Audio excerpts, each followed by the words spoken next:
Hello, hello, hello, hello. Ayan.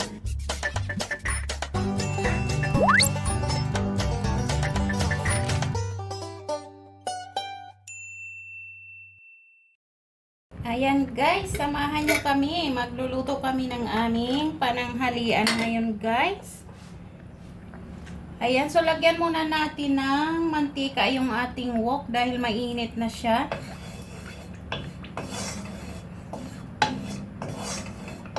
Ayan guys, dahil marami kaming tirang white egg, ihahalo ko siya dito. Unahin natin siyang igisa.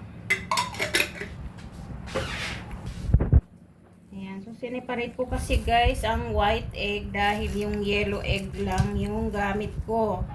Yung egg yolk lang. So ayan yung kanyang white egg. Ayan, unahin muna natin. Ayan guys, para hindi masayang. Ganyan kapag may mga tira-tira kayo. Ayan, pwede nyo na siyang isahog guys. Ayan, so magluluto tayo ngayon ng ginisang sardinas guys. Siyempre gagamit tayo ng ligo. Ayan, ligo sardines guys. Kulay red siya. Yung spicy ito siyempre. Pero kung ang gusto nyo yung kulay green, pwede naman guys. Ayan, so nasa sa inyo yan.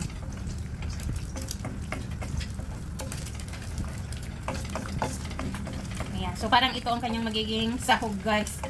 Ayan, optional lang ito kung gusto nyo lang. Kapag ganyang may mga tira-tira kayo para hindi masayang, ayan ang gawin nyo guys.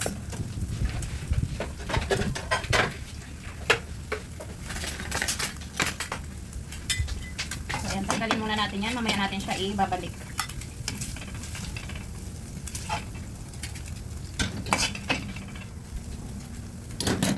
Ayan, nilagay na natin yung onion.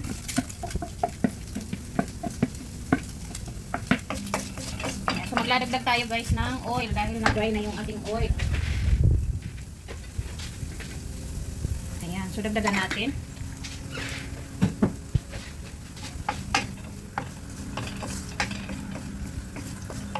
Ayan, habang ginigisa natin yan, isasabay ko nang ilagay yung garlic guys. Ayan, nasa sa inyo, sa atin naman sa Pinas, nauna yung garlic. Ayan, so nasa sa inyo yan kung alin ang una yung gustong igisa guys, garlic or onion. Ayan, so kahit alin dyan sa dalawa ang mauna guys, walang problema yan. Ilagay natin yung onion. Yung garlic pala guys. Mali tayo. Ayan, ilagay natin yung garlic. Garlic puree yan guys. Na-grind na namin. Ayan, nag-i-stack kasi ako lagi ng ganyang bawang para kapag magluluto kayo ng mabilisan, mayroon nang naka-ready guys. So ayan, pagka-grind nyo, hahaluan nyo siya ng oil. Ayan, kapag i-grind nyo na. Tapos, pwede nyo na siyang i-freezer. Ilagay nyo lang sa mga ganito guys. Oh. Yung mga plastic container na maliliit lang.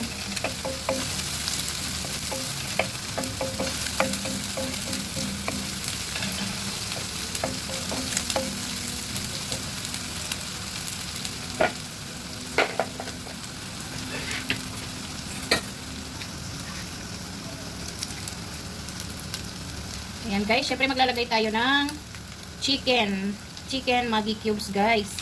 Ayan siya guys, oh. Maglalagay tayo para may karagdagang lasa yung ating niluto.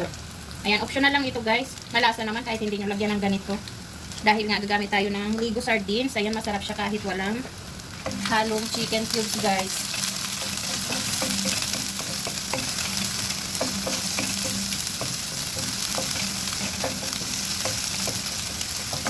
Ayan. So, iubos ko na yung laman ng isang box guys. May dalawa siyang laman. Iubos ko na siya para mas masarap yung lasa niya.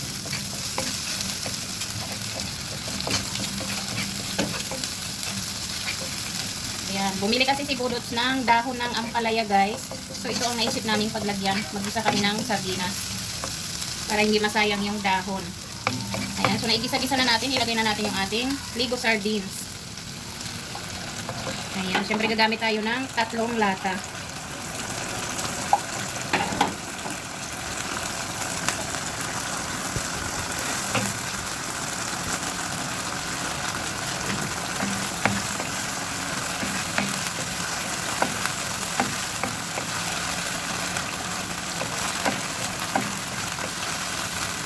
Ayan guys.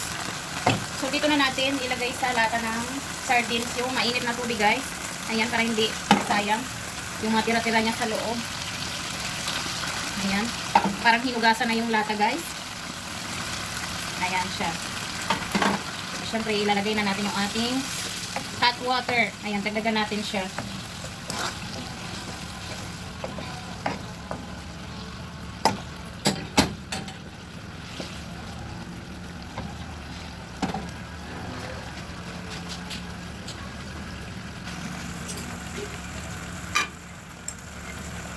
Ayan, syempre maglalagay tayo guys ng black pepper.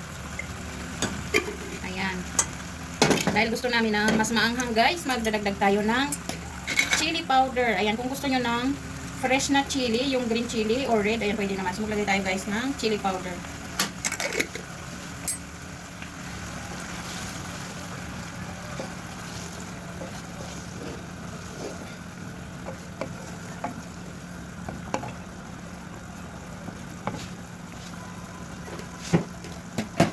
Dahil kumukulo na siya guys, pwede na natin ilagay yung ating ampalaya. Ayan, fresh ampalaya. Ay, ang sarap nito guys. Ayan, dapat munggo ang paghahaluan namin nito kasi wala kaming munggo guys. Kaya sardinas na lang.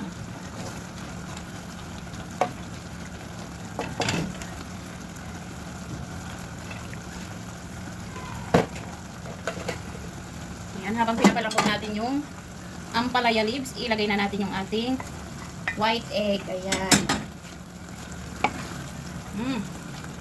Sarap guys. Ayan, so kayo na lang po ang mag-adjust sa lasa. Ayan, sakto na ang lasa niyan, pero kung medyo matabang sa inyo, pwede kayong magdagdag ng patis. Ayan, so ganyan lang kadali guys. Ayan, siyempre kakain tayo ng ganito ang ulam sa pananghalian guys. Simple lang pero matatakam kayo guys, promise yan. Ayan, so ganyan lang guys, tapos kakain na tayo. Guys, maglagay na tayo sa ating serving plate. Ayan, excited na kaming kumain ni Budots guys, dahil gutom na talaga kami.